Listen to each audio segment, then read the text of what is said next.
It says it's disabled for me to be able to do that. If you want to turn that on for me, thank you. But it's so nice to see such a good group. Are you guys, when did you go back to school? When did you start? Probably just what, like a weekend or so? All right. Well, January hopefully, 11th. okay. Okay. So 10 days in, hopefully you're feeling strong. Hopefully Mm. your classes aren't too crazy already. But we appreciate you coming to this session, and hopefully you walk away with some really good information, or at least, some things that you've already known, but good reminders as you're entering a new season and thinking about your maybe internships, full-time job opportunities that you're going to be starting soon. So I have access to share my screen. 1 second. I share it now. All right. And I'll go full size. Am I all good there? You see that okay? Cool. All right. So, hi, everyone. I'm Jackie Reese. I am a recruiter, campus recruiter with CIGNA. Been with CIGNA for about 2.5 years. I specifically support our risk management and underwriting leadership development program. At CIGNA, we have leadership development programs that are designed for early career professionals, individuals that want to learn more about career opportunities and get competency training as well as the hard skills of doing the job. So they're great programs that have been existing at CIGNA for a very long time. I'm joined by Allison, if you want to introduce yourself as well. Yes. So, hi, Allison Eastwood. I've been with CIGNA a little bit longer. In April, I actually hit 14 years. And I will tell you, some people are like, wow. But one thing, I feel like I'm in really good company. A lot of our leaders and different people within the organization tend to stay a longer time at our company. So, if I look at our CEO and our CFO and the president of one of our areas of business, they actually started as interns or right out of college too. So people do spend a long time, or they could spend their whole career at Cigna. That's one of the reasons I'm here so long. I feel like there's so many different opportunities. So I sit. I'm like 3 miles from our corporate headquarters in Connecticut. We do have locations all throughout the country, which is one other reason we love to talk to students from all over the United States, because we have a lot of office locations, and we also do, now I know that we're all working from home right now, but we do have a lot of virtual opportunities too. So welcome. And I do, like Jackie, support our leadership development programs as well. Yes, thanks, Allison. And Okay, we sure. love sharing this topic together because Allison and I, as she mentioned, we don't work in the same office, but we work extremely close together. The majority of our work intersects often, and we've been able to build a really great working relationship and friendship together over the time that we've worked together. So we're passionate about networking, especially when it comes to networking virtually, because no matter what company you're going to be going into this summer, or in a year from now when you're coming upon either graduation or internships, whatever it is, you'll have to get comfortable working with people that are not in the same office and networking in a new way, not in a way that maybe was easier in the past where you just popped over to someone's office or their cubicle and sparked up a conversation. It does have to be much more intentional, and we'll talk a little bit about how to make that happen. So I'll kick it off first with this section and really just kick it off with connecting. And some of this is going to be obvious. Again, some of this is good reminders. And just think through, like, when was the last time you did one of these things? And if you're working an internship right now or a full-time job, start to make note of what you should be doing or could be doing. And then also, as you're thinking about your onboarding into a summer internship or a full-time job, take note on some of the things that you might want to plan out for your first 30 days, your first 60 days, your first 90 days at a company, and how you can use some of the things that we're talking about to build your own personal network. But first, face to face as much and as early as often. So we have our cameras on in every single meeting that we go into especially when we're dealing with customers, clients, each other, members of our team, and anyone that we're meeting within the company. It's always good to turn your camera on when possible. And we also know that that doesn't mean that your environment needs to be perfect. So you could have your dog hanging out in the background. You might have, other things going on around you. You don't never have to personify yourself as perfect when you have your camera on. The focus is on you. So what you're bringing to the table, the value that you're adding to the conversation, and what you talk about is the most important piece. The rest of it is irrelevant. So turn your camera on, feel confident in doing so, and just remember that, the body language and the interaction with the camera is just the same as when you're in person, which sometimes ends up being, 70, 90% of what gets across in your conversation is your smile, your body language, how you engage and interact with others. So try to get comfortable doing that, and get to know your colleagues and the people that you're trying to build a network with. So intentionally make the time for casual conversation.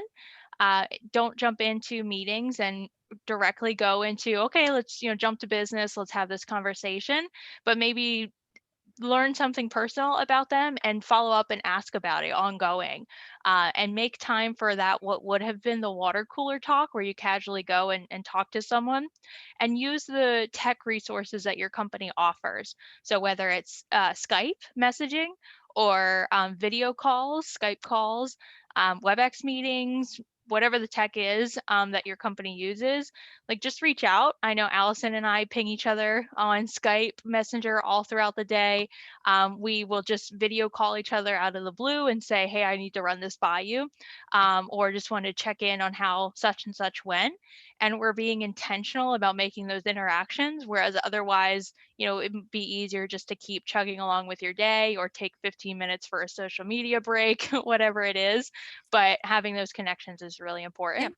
Can I jump in real quick, Jackie? Of course. Yeah. So I think it's important to do that, especially to start off a meeting or when you're with a group of people, because on the other end, I just say you're meeting with a group of people and you're just want to like, hey, meeting started, let's get to it.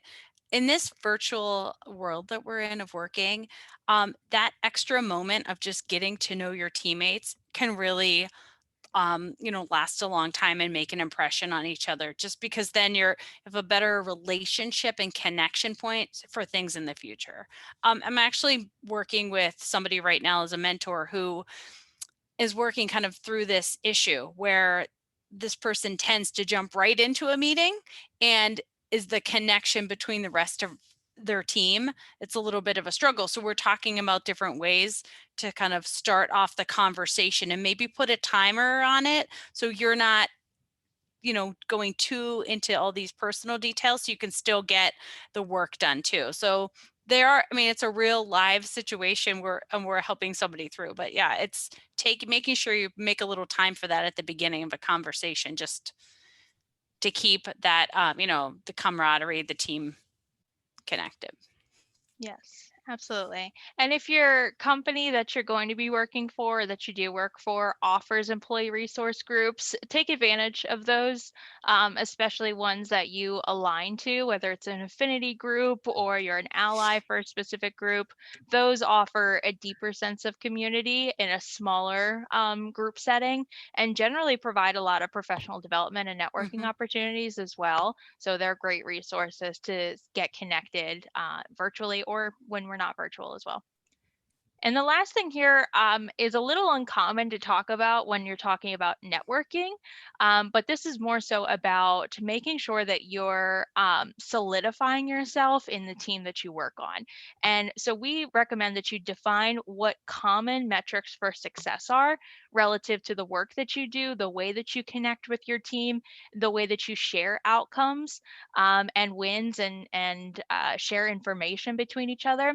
Because if you're not on the same page and you're in a virtual environment where everyone's working from their own home office, they might not have that connection point with the broader team.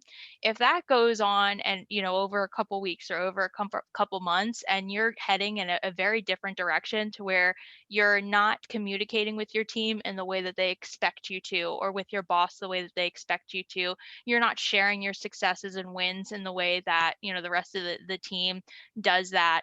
Or maybe you're, just the way that you're doing your job is a little bit differently. That's perfectly fine, but you have to define what that common level is, so that everyone's on the same page, and clearly measure your performance. So, what does your boss see as success? What do your colleagues and teammates see as success? Your clients, so whatever the work that you do, who are you supporting and what do they deem as success? Because it's really easy to get caught up in miscommunication, assumptions, and not understanding what direction someone's heading in a virtual environment, much more so compared to when you're in person and having more interactions. So just set out time, scope out that time to talk with your manager and your colleagues about that. Especially now, if you're already working in that job, just do a check-in. But at the beginning of a new opportunity, make sure that you're on the same page with how does your manager want to be communicated with? What do they expect from you in team meetings? What is that level of service and communication that everyone on the team is expected to bring? And just set that bar early, so then as you continue on in the virtual environment, you don't get a little bit lost or strayed away from that. All right, Allison, I'll pass it over to you for this one. Sure. So these are a couple examples of things that we actively do at CIGNA, which, just talking to some other colleagues outside of CIGNA, a lot of other people can do these things. Or when you're at an organization, maybe it's something that you can do to stay connected. So whether it's like Jackie mentioned, connecting, or having, like, taking a minute to have lunch together or have a little coffee chat or get to know somebody and schedule those times. I joined a mentoring network at work. It is already, I put in that I wanted to be a mentor, and they connected me virtually with somebody that they're not even in human resources. So find ways to stay connected to people and to the company. It's easy, even if you're at an office location, maybe that your company has a lot of office locations, um, or you're sitting at home, to kind of just stay in your own world, but make an effort to get yourself out and connected to the rest of the organization. It will help within your sense of how you feel, you're valuing your job, your sense of esteem at work. There's connect with your peers, a great way to learn about other jobs in the organization, how the company works together. There's a lot of benefits. Other things like we do at CIGNA, we're a healthcare organization, so we do exercise challenges every year. And the one thing that we like to do is we actually ask our interns to participate too. So there's a summer exercise challenge, and we get our interns involved. There's different, if we're external or internal, I mean, in the office or out of the office, some different work events. So it could be a happy hour, or we've done some virtual trivia during our COVID time at home. There's activities where we all volunteer as a company. We're connecting into, like, the civic affairs part of CIGNA. So the different organizations that we as a company are connected to, there's different ways to give back, and you can do that with your other colleagues. So think about just all these are different ways that you might not think as being, connecting or networking. It's all in it. So the one key thing I think through anything is you have to want it too. You could easily sit at your desk at home or in the office every day and not participate in anything 100%. But I think the main thing is connecting and communicating with others really goes a long way, whether it's like with how you feel about your job, or if you're trying to think about furthering your career, connecting with others. There's just all these different opportunities you can be a part of to, again, stay connected to the people you work with, and then also help yourself in your career too. Yeah, Allison, and I'll just add to that. I think it's really good to be intentional about Hmm. like celebrating milestones for other people and celebrating others' wins, and figuring out like what is the culture for the team that you're working on and the way that they like to communicate informally. So with us, for our team, we actually have a group text chain that we keep in contact with each other about only non-work related things. Sometimes work things trickle in there, but we try to keep it non-work. So we just talk about, one of our team members is pregnant, so we ask for baby updates. We ask for kid updates for the parents on the group. Lots of dog photos. If you scroll through, it's like full of dog photos. So it's our little way of being a family and staying connected with each other and just knowing about each other's lives. And we're a pretty large team, so it's great to be able to acknowledge all of the different things going on in our lives outside of work, and it helps build that empathy for when someone is missing a deadline, they're having a rough day at work. If you know more about them beyond just the 9 to 5, then you tend to have a better working relationship with them too, and you can have a little bit more empathy for when things go awry or don't get completed, and you can jump in and help out. So if you don't know what your team's culture is, kind of feel it out. Also feel free to create what you want that culture to be and be a little brave, and maybe push it a little bit on if you want to have like a more intimate team. Try to create that by setting up virtual happy hours, celebrating birthdays, texting about personal things, and getting to the point where you feel like you have that intimate setting. But obviously you'll feel that out once you start in your roles too. We want to jump to relationship building too. A lot of things that we talked about, but wanted to define a couple things that you can do. So first, when you're talking to someone, whether they're on your team, whether it's someone on another team that you're trying to network with, maybe someone in a role that you're interested in, always think about how can you help that person first. And it kind of goes to the last one too, is be personal, take the time to check in, and don't always have an ask. So if you're the person who I don't hear from for like 4 weeks, and then out of nowhere you email me because you need something and don't say anything other than, hey, can you send me this? I'm going to remember you as the person who just emails me when you need something or when you have a question. So if you just check in and say, like, hey, are you working on any projects that you need help with? Or feel free to run something by me. I saw you're working on this one thing. If you need a sounding board, I'm happy to be here. Or just ask, do they need help? Checking in with people when you don't need something will make them more likely to help you out when you do need something. So that's how you can build a relationship long term with someone. And then, like the second bullet there on the left says, make every interaction meaningful. Have those conversations. Make time to check in and make it mean something, and try to help those individuals that you're connecting with feel like you care about them, and be genuine and authentic about it as well. And then sometimes that means having difficult conversations. Again, I mentioned earlier, it's really easy to make assumptions about your colleagues when you don't have that connectivity of being in the same office together. So sometimes that can cause tension. It can cause frustration when you're not on the same page. When you can't come to a consensus, it's easy to make judgment and assumptions. So if you're seeing a pattern of what's frustrating you or challenges in your getting your job done because of the person that you're working with, sometimes just call them. Try to iron it out, even if it is a tough conversation.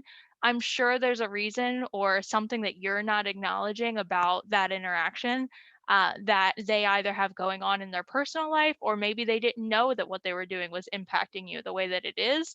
But now you've brought it out there, you made, light of the situation, and now it's going to make those check-ins and conversations better moving forward.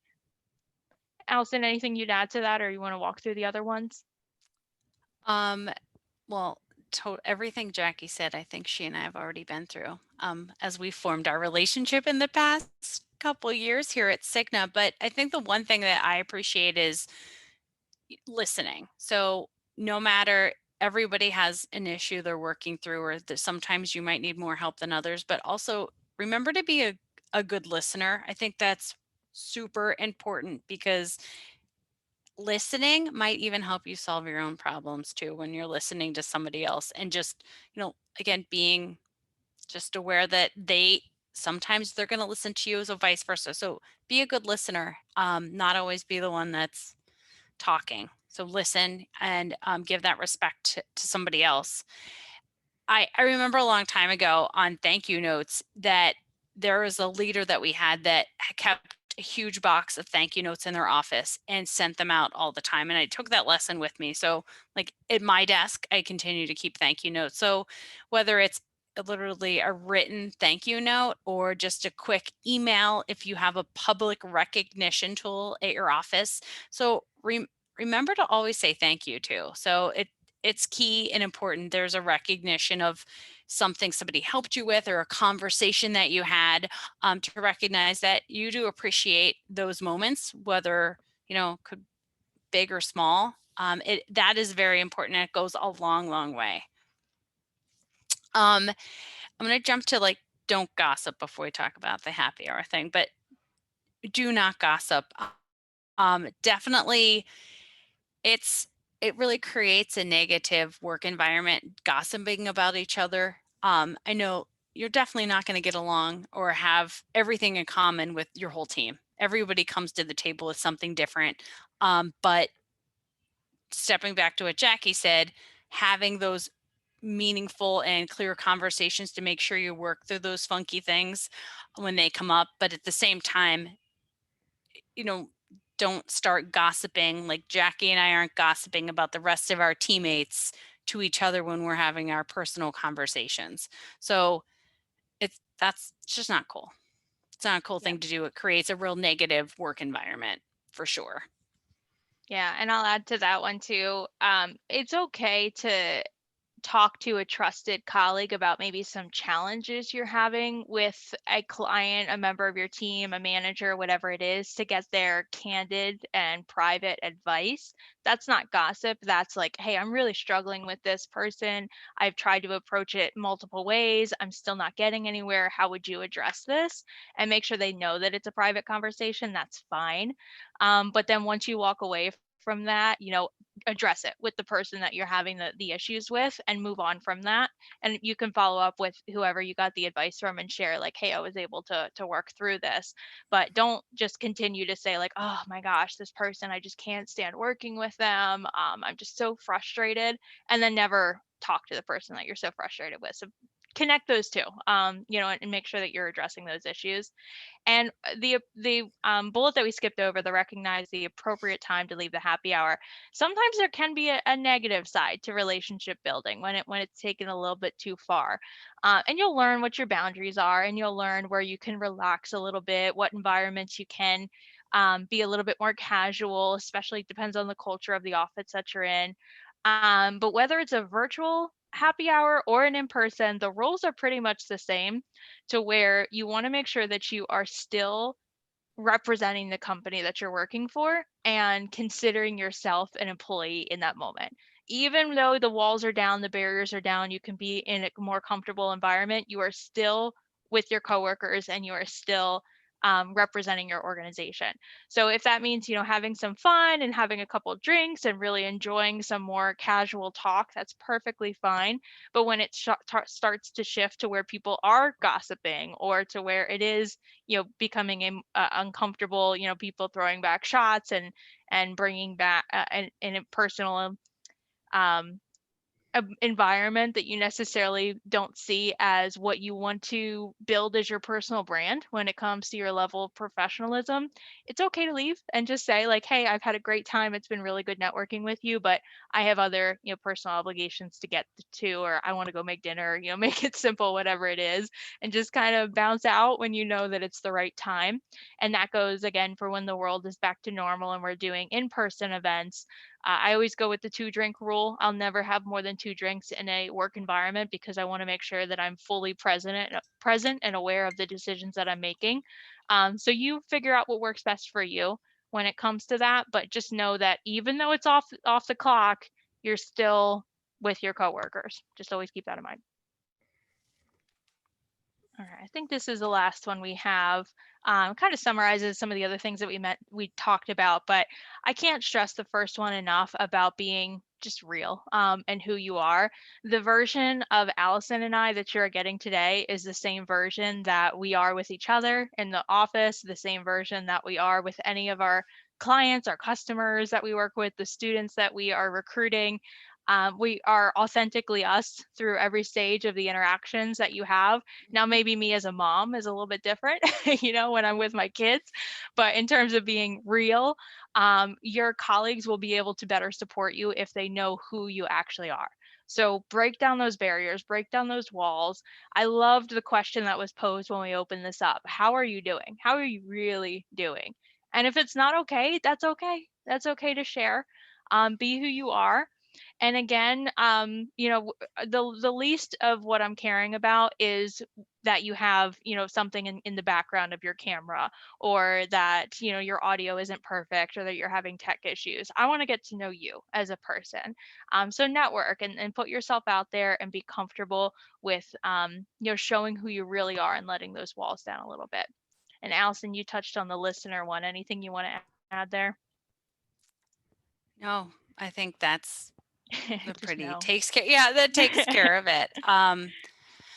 And then I think the last one, be proactive and take initiative. That kind of talked about that too. So, your experience wherever you are is really up to you. So, take the initiative, and depending on where you go to work, or, what you want to get involved in, but, take advantage of things that are out there, and ask questions, be a good student of the organization, or, whatever you're a part of. But, be proactive and take initiative. I think that's key.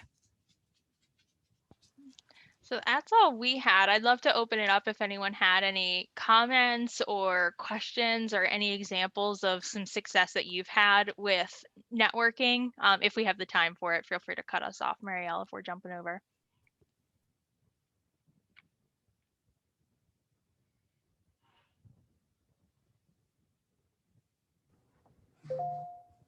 Hi everyone, this is Gerald speaking. Hey. Hello. So with communication, I have a question for you. Um, any of Allison or Jackie. Mhm. So when it comes to communication skills, how do you promote yourself in an organization whereby it's not more of a marketing skills or it's more of like a technology standpoint? How do you promote yourself in that situation? So if you're saying that, how do you like build a personal brand at a Yes. company? Okay, and get your name out there. Yes. Okay. A couple different things. I would say make yourself known first in the smallest setting. So if you're having team meetings, broader, like team meetings similar to this, the fact that you just spoke up and broke the silence, you just made yourself known and you just built your brand a little bit there. So you were willing to step up, willing to put yourself out there to ask the first question. So you just showed me you're willing to take initiative, you like to be engaged, and you also are a learner. So you just built all of that just by asking that one question. Oh, So okay. do that as much as you can in team meetings, and don't just sit back and be an quiet participant and just wave thank you and say goodbye at the end of meetings. Speak up, add some value to the conversation. Don't just talk to talk, but add value, and answer questions and ask questions throughout. So that's in a small meeting that how you can do that. Also, what we mentioned about employee resource groups. So build your network, get involved, join committees, join something that you're passionate about. Write blogs if your company uses blog posts, and engage on online platforms as well. And just put yourself out there as much as possible in those settings as well, and join the networking events. And if you have the opportunity to be on workshops or leader speaker events, again, be the one that asks the question, and build your brand that way. Does that help? Does that answer kind of where you're Yeah. going with the Pretty question? much. Okay. Yeah. Allison, anything you'd add? Um, no, I think just make sure you're asking, like, just how do I say this? Like, make sure you're not doing it too much, right? So it's like, do the balance of things. Like, it You is definitely understand? important, like Jackie said, raising your hand and asking a question, but also make sure you're still listening in that room. So you're not asking a question and the person literally just said it. So don't ask a question just to ask a question so everyone can see who you are. Ask a Okay. question because you've listened and you have a question. So just think about those things too. And there's other things. If you even on tools like LinkedIn, as a professional, you can start, creating a blog about an experience, or, doing things externally, whether it's through a professional organization, that you can also work on your communication skills. There's a lot of great examples of people that, are everyday employees at CIGNA, but they've taken an initiative externally to connect kind of their professional work and what they do to post blogs about, different things that they're interested in. Okay, thank you. Hey, sure. You're welcome. Jackie and Allison, thank you so much for the presentation. I just had a quick question. Whenever you are dealing with a middle person, like let's say if it's a rep, and so you're wanting to contact directly with the manufacturer or the person that you originally buy the product or the source from. In this case, it's sales, right? Let's say that I was like a purchaser for a company, and that middle person, that sales rep, who's not, who was hired in from a different company, so they represent a different company. How are you able to communicate it in a respectful and meaningful way? Like, let's say if there is some slack or they're not getting their job correctly done, like what's the professional setting to approach that? Would you go straight to the manufacturer, who's their boss, or would you go to the rep's boss? Like, what's the I guess the protocol for something like that? So I think my first thing is like, have you connected with that person ever to figure out the best way to communicate? Like when you first started your relationship with that person, I always try to, even when I have, like, we have a new director starting, and one of my first things when I talk to that person is, what is the best way, like when you first meet someone, start a relationship, what is the best way to communicate with each other? Like, do you prefer email, phone? Like, what is your turnaround time? Like, when do you respond? Do you have 24 hours, 48? Like, what is your response time? Because our job, like when you look at the big picture of your job, our job, we have to turn things in every week. So should we be connecting twice? You know what I mean? Try to figure it out. So you already establish right away what kind of that, like, what your services between each other. And then, give that person a little leeway sometimes, but at the same time, if your communication is passing some of the deadlines you set at the beginning, right? Because you had that initial conversation, then you might want, to take it to another person to say, hey, I have done all this, with Allison. We established that we're going to connect. I've sent 20 emails in the past month, because now that's beyond your service level. And yes, I would take it just so you have that kind of chain of your communication and your attempts. But again, establish your relationship and what that's going to probably look like. Anything to add, Jackie?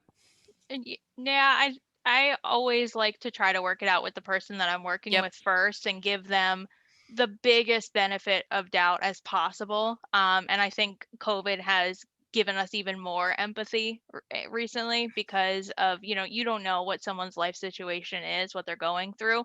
But like Allison said, level set expectations, what they're doing and how it's impacting your work and delaying what you're trying to accomplish. Put that out there, have that conversation up front, maybe come up with what the game plan is, the compromise to address it and move forward.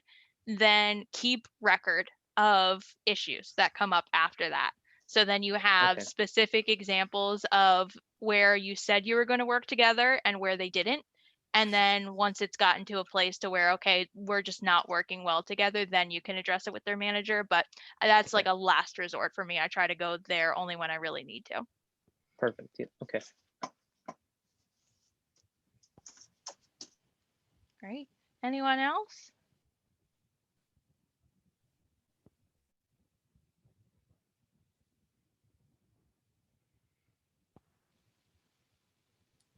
Okay. Marielle, are you still there? I'm here. Thank you so much for that. That was amazing. I was taking notes actually to make sure. I don't know if our career counselor, Keisha, or I'm here. Oh, there she is. Hello. Well, I definitely want to say along with Marielle, oh my goodness, how we appreciate you. Like Marielle said, we're over here taking notes ourselves. I mean, this is amazing on all aspects, and everybody can use all these tips and tricks to really get through this virtual space. So we really do appreciate you. Oh, you're welcome. Thank you for having us. Definitely. Keisha, I don't know if you have anything or if you wanted to add more to the conversation, or if students had any other questions, feel free. You can ask any question regarding virtual etiquette or anything, and we'll be happy to give you some feedback. Because of course we know that we're probably going to be in this virtual space for a little minute. So don't be shy and feel free to ask any questions. So Keisha, I'm gonna talk to you if you got anything. I got anything. Okay, so I have a wonderful question for our wonderful recruiters. A lot of times dealing with the on and off camera situation, students tend to like to have their cameras off. Have companies started to decide whether or not they would put that in their information about having their cameras on or preferring for cameras to be on or off? Have you guys come across that yet? I will tell you, I try when we set up interviews for what I work on, we try to put that in the invitation that it's a video interview versus a phone interview. We put it out there ahead of time. So as to say, my expectation is this is going to be a video. And then if there's an issue, a technical issue, we totally understand. But we try ahead of time to let people know what type of interview it's going to be. Yeah, and I'll And just add also, yeah, for sorry, again. for the meeting space, when you're thinking about when you're starting a job, I think Gerald's question was great about building personal brand. You can't build brand if you're just a name on a screen. So I don't know what you look like. I don't know how you're interacting. I don't know if you're in the kitchen right now, not even listening to me. Are you proactively involved in the conversation? And also, it leads to just like the bystander effect, to where you join the meeting, you say nothing, you wave goodbye, and then you're done. That's not adding any value to the broader conversation. And so if you're joining meetings just to be a name and check a box to say that you're there, why bother even attending the meeting? Now, there are going to be some that are bigger meetings that you can just kind of stay quiet in the background. Maybe it's like a leadership town hall, or just like an informational meeting, more of like a lecture style, to where it's information sharing from a specific team in your company, whatever. Those are appropriate for you to turn your camera off and just be, I'm just here to listen and learn this information, take notes, whatever it is. But if it's anything like this size or smaller and your camera's off, I would say, question why. Why is your camera off? Why are you in that meeting? Do you need to be there? Were you invited just to, listen in? Were you invited because you could add value? Really start to assess why you're attending the meetings that you're in and why you're invited to them, and how you can build that brand and start to make a name for yourself. I'm a big pusher of people that I work with to turn their cameras on. Most of the teams that I work with choose not to until I turn mine on, and then they're like, oh, okay, I guess I'll turn my camera on. And then we have such a better conversation because we can see each other and interact. So I would encourage you, especially as you're starting a new job, turn it on as much as possible. And I'm just going to real quick. Remember I said earlier I was mentoring somebody. So this person has been working remote in another city and state, and their whole team is in person in Connecticut. And one of the things they've wanted to work on is really understanding why the relationship with the team is not great. She doesn't feel connected, doesn't understand why she doesn't feel connected. So we walk through some of the team dynamics going on. And the one thing from early on, she shared that she never turns her camera on for a team meeting ever. And I said, oh, wow, in a year and a half. So they don't even know what she looks like. And it just, so that key thing, she started doing that. So months later, we've been talking and we talked about all the changes she has made. So one thing happened for her and the rest of the team is COVID. So everybody is now virtual, and she was the only one. So everybody, she had to turn on her camera to be a part of the team. And so that connection to being a virtual employee, to her team, and turning on her camera and having the interaction, she said, totally changed the dynamic of how they operate together as a team. They've developed more of a relationship. They started out their conversations with getting to know each other, just asking, how are you today? How's everything going? So that just in a year, this person that I've been talking to in years, really that dynamic has changed between her team. But it did start out like not understanding what the disconnect was. That's amazing. And I think that's what our students need to hear. I know a lot of times you can get, I like to say, Zoom or WebEx fatigue, you know, but understanding where it is so important for you to jump on and be visual and be prepared to be visual. And so people can see you, see your face. And we talk about a lot about that when we were face to face, that, you know, it's important that if you go to several CIGNA events, they remember you by seeing your face, and then they'll start to remember your name. So in a sense, it's the same thing.